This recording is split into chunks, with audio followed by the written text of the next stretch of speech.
I've got a Nintendo 64. You're gonna be joking me! Gentlemen, this is...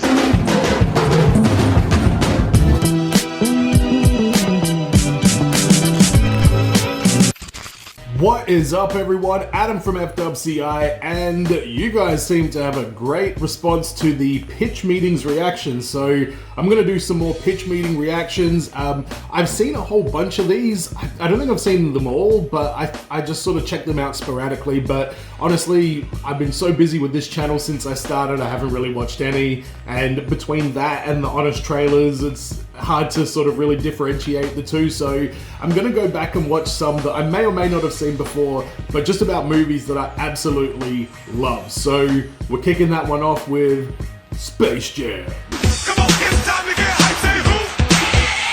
Come on, all the fellas saying who? That's right. This movie was my fucking jam when I was growing up. I was born in 86, so this came out in 94, so I was like 7 or 8 years old when it came out, and man, I loved Looney Tunes. We have a Warner Brothers theme park here in Australia, so Looney Tunes were always my favorite over the Disney characters, and Jordan, basketball, it was just all of my worlds colliding. The soundtrack was an absolute banger. You had Coolio, they had some guy saying, what's it called? I Believe I Can Fly. Can't remember his name. We don't talk about that. Use your common sense.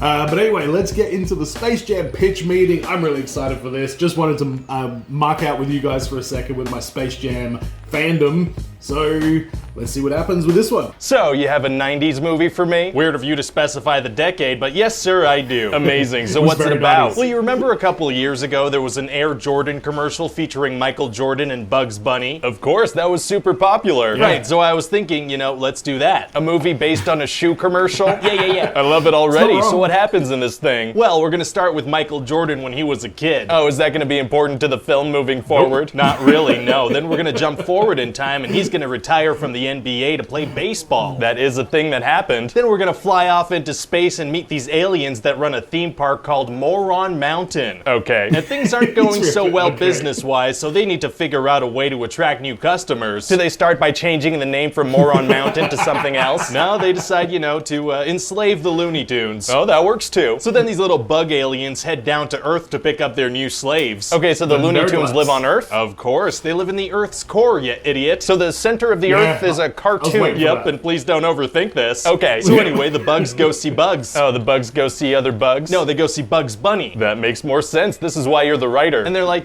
come with us. You're gonna be slaves now. Yikes, so the Looney Tunes must freak out. Yeah, but then Bugs Bunny scribbles a note in a fake rule book, and it says they need to give them a chance to defend themselves. And that Love works? it. Yeah, the little aliens are like, oh man, if it's in the rule book, we have to listen. So if that works, why doesn't Bugs just write another rule saying that they're not allowed to enslave them? Because the movie has to happen. Oh, okay, right. So then the Looney Tunes meet and they're like, okay, these aliens are small, they can't jump, we should challenge them to a basketball game. Feels like track and field might have been more appropriate. Don't they have the Road Runner? Listen, do you want Michael Jordan in this or not? Yeah, I do. So they're gonna challenge the aliens to basketball. Well, okay then. So the aliens accept the challenge and then we find out they don't even know what basketball is. Oh wow, well sounds like the Looney Tunes made a good choice then. Well, not so fast, because the aliens are gonna bring this magic basketball they brought with them, and they're gonna go steal the talent out of some NBA players. Wait, didn't you just say they didn't know what basketball was? Yeah. Then why would they have a magic basketball with them? I don't know. Fair enough. So then the aliens absorb the stolen talent from the NBA players, and that turns them into these giant pro basketball aliens called the Monstars. So did the NBA players turn tiny? No, they stayed the same size. What are you talking about? So why would stealing their talent change their size in any way? Do you really expect me to have an answer to that? No, I guess not. Good, because I works. absolutely It don't. works. So anyway, I imagine Bugs Bunny will add another note in the rule book saying that stealing talent isn't allowed. He will not. Why not? Because that was just a one-time Get off plot his back, device. all Please right? forget about it forever and get off my Thank back. you. Well, okay, I'll get off of that thing. Anyway, so then the Looney Tunes are gonna figure out that their only hope of winning is to get some help. So they go get Michael Jordan. Wow. Yeah, so Bugs Bunny pulls him into a golf hole while he's out golfing with his assistant Stan and Bill Murray and Larry Bird. Oh my god, they must freak out. No, Larry Bird and Bill Murray just take off. They're like, yeah, we feel feel bad, but it's time to go. That's their reaction to true. Michael That's Jordan exactly being what sucked they do. into a hole in the ground? Yeah, because if two high-profile individuals freak out about this, then I need to continue that story thread in some way. Right, maybe they get the press involved? That sounds really interesting. It sounds like a lot of work. Oh, and you don't feel like working? Hell no. Okay, that's okay. So they just leave? They just go. Okay.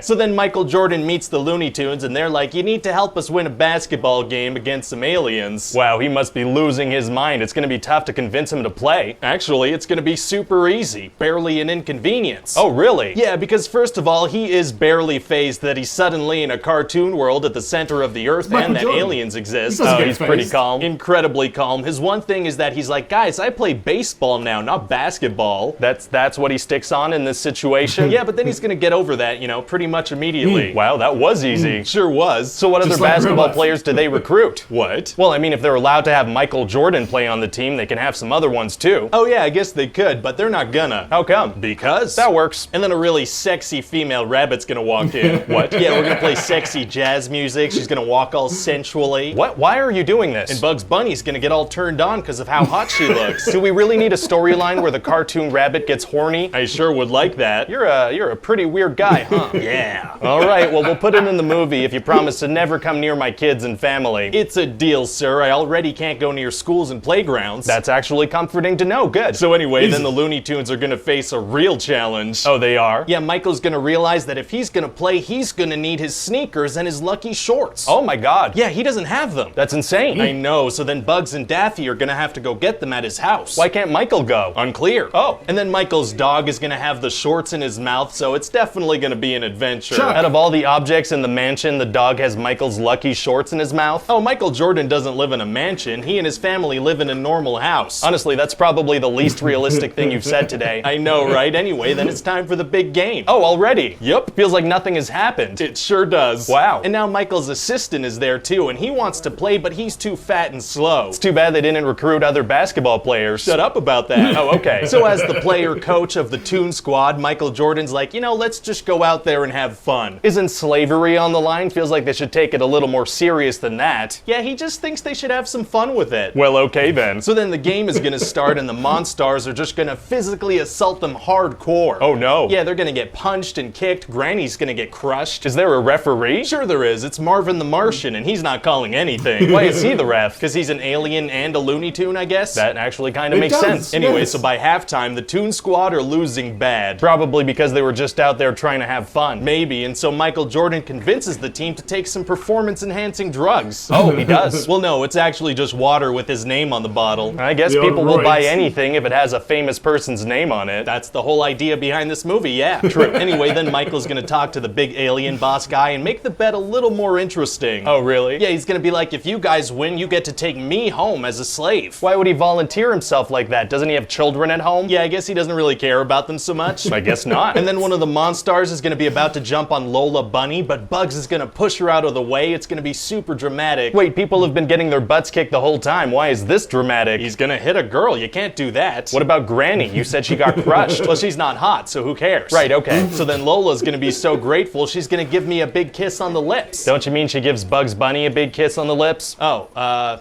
yeah, I guess that works too. And so then what happens? Well, now the Toon Squad has a bunch of injured players and Stan gets to play. Oh, good for him. And he immediately gets crushed and turns into a giant fart balloon.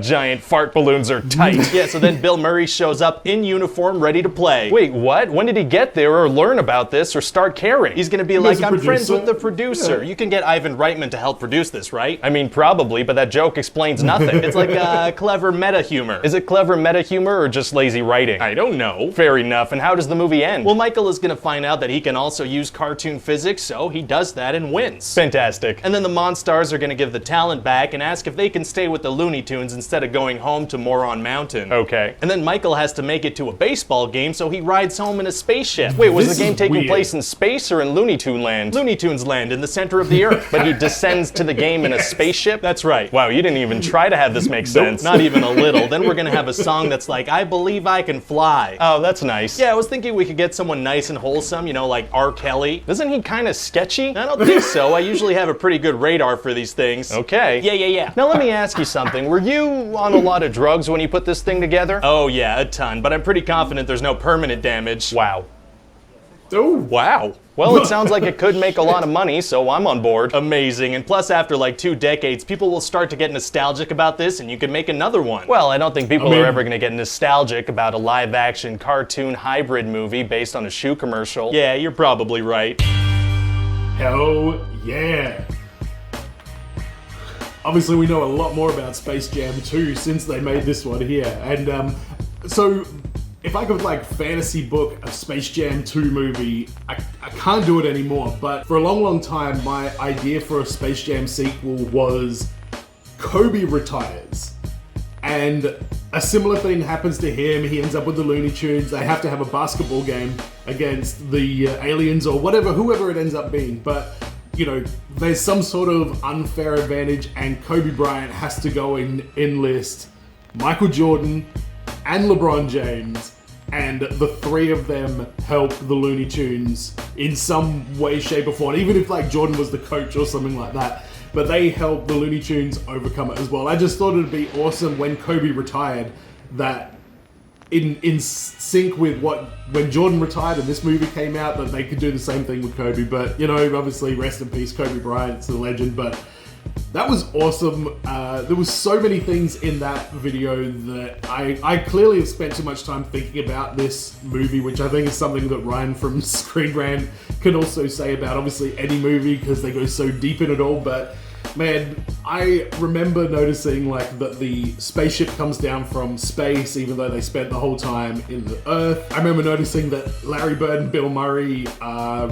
really not fazed that Michael Jordan just got sucked down the hole. But at the end of the day, like, this is a full-blown like cartoon kids movie, so this is in no way a criticism at all. I'd rather Larry Bird be in that movie and have the interactions he has with Wayne Knight, instead of something more logical where Jordan gets kidnapped, you know, in front of no one. But, you know, and the thing is, I never hate on these guys for pointing out this stuff. Sometimes it's a little bit flimsy, like, especially for something like a cartoon, you know, Looney Tunes movie, but I love everything they do. This one was awesome. This has made me very nostalgic. Now I want to go back and watch Space Jam again, which I think I watched it last month, but you know, let's give it another whirl. But let me know in the comments what you guys think of Screen Rant, Space Jam, Ryan from Screen Rant, and if it's super easy and barely an inconvenience, drop a like and subscribe to support us. We're trying to get monetized, so keep the train going, everyone. And as always, be well, stay safe, look after your friends. See you in the next video. Peace.